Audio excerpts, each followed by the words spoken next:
बिहार के वजीरगंज विधानसभा क्षेत्र से बहुजन समाज पार्टी के प्रत्याशी चितरंजन सिंह उर्फ चिंटू ने कहा कि मुझे पूरी उम्मीद है इस बार वजीरगंज विधानसभा क्षेत्र से मैं भारी बहुमत से विजयी हो जाऊंगा, क्योंकि पिछले 10 वर्षों में जनता विधायक का रवैया देख चुकी है, उससे बेहतर तरीके से वाकिफ हो चुकी है। हर बार की तरह जनता का इस बार मुझे आशीर्वाद मिल रहा है और जनता में उत्साह भी है। अब ये जनता का फैसला है कि पार्टी से जो भी प्रत्याशी हो वो अच्छा हो, और इसलिए मुझे पूरी उम्मीद है कि इस बार जीत मेरी सुनिश्चित की जाएगी। आपका किनका समर्थन मिल रहा है, किन किन पार्टी को? देखिए, हाथी की जब बात है तो हाथी पर तो जितना भी वजन डाल दीजिए वो सब वजन ले लेता है। तो हाथी मस्त है और विरोधी सब पस्त है। आप जानते हैं कि हाथी जंगल का इंजीनियर कहा जाता है, तो इस वजीरगंज विधानसभा में जो इन दोनों ने जंगल राज बनाया हुआ है, इस जंगल राज को हटाना है। और यहाँ इस बार क्या है, इस बार पार्टी नहीं प्रत्याशी पर विचार हो रहा है। हमारे अभिभावक ने कहा कि यहाँ पार्टी या पौआ नहीं, इस बार चिंटू भैया पर बात हो रही है। इसलिए प्रत्याशी का चुनाव करना है वजीरगंज विधानसभा की यहाँ की महान जनता को। क्या कहना चाहेंगे अब अपनी जनता को? मैं ये कहना चाहता हूँ कि आदरणीय बहुजनों के पास ढोल होता है, तो ढोल बजा रहे हैं, इन दोनों का ढोल खोल रहे हैं, क्योंकि इनको एक को 10 साल मौका मिला, एक को 5 साल मौका मिला। तो दोनों लोग तो देखा हुआ है, और देख ले दुल्हनिया कितना परिश्ते रहेंगे।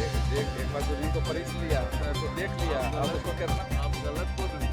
आधा वजीरगंज 30 साल तक मुफद्दिल हमारे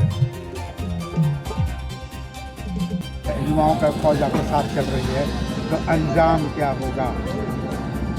अंजाम तो देखिए, हाथी से जो भी भिड़ा है आज तक, उसका अंजाम तो यही होता है कि वो कुचला ही जाता है, मसला ही जाता है। और हाथी क्या है, सौभाग्य का प्रतीक है। पहले आप देखते होंगे तो पुराने घरों में जब खपड़े का भी मकान होता था तो हाथी जरूर रखा जाता था। आज भी जाएंगे समृद्ध घरों में तो समृद्ध लोग हाथी रखते थे। तो वजीरगंज के समृद्धि का द्वार खोलने के लिए हाथी आया है, और बहन मायावती जी के आशीर्वाद से बहुजनों को एक मौका मिला है, वजीरगंज को एक विकास का मौका मिला है। जिस तरीके से शीर्ष नेतृत्व यहाँ के जो प्रत्याशी हैं उनका सही चुनाव नहीं कर पाई है, इसलिए यहाँ पे पार्टी नहीं प्रत्याशी का चुनाव वजीरगंज विधानसभा की जनता ने कर लिया है। और आप देखेंगे कि आने वाली 11 तारीख को ये दोनों प्रत्याशी 9-2-11 हो जाएंगे, और 14 तारीख के रिजल्ट का इंतजार यहाँ की जनता नहीं करेगी। वो 11 तारीख को जो इतने मजबूती से वोट करेंगे कि उसी दिन मैसेज चला जाएगा आप लोगों को कि चुनाव वजीरगंज में हाथी जीत गया।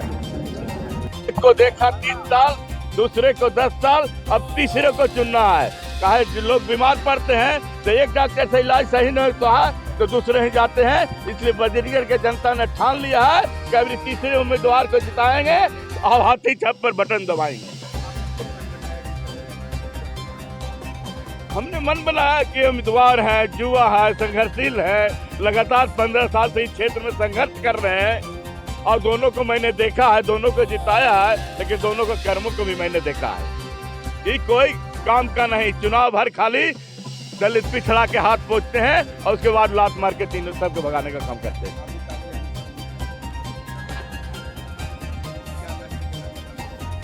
जनता को मैं मैसेज देना ही चाहता हूं कि मात्र 5 साल का समय मैं चितरंजन जी की मांग ले हूं।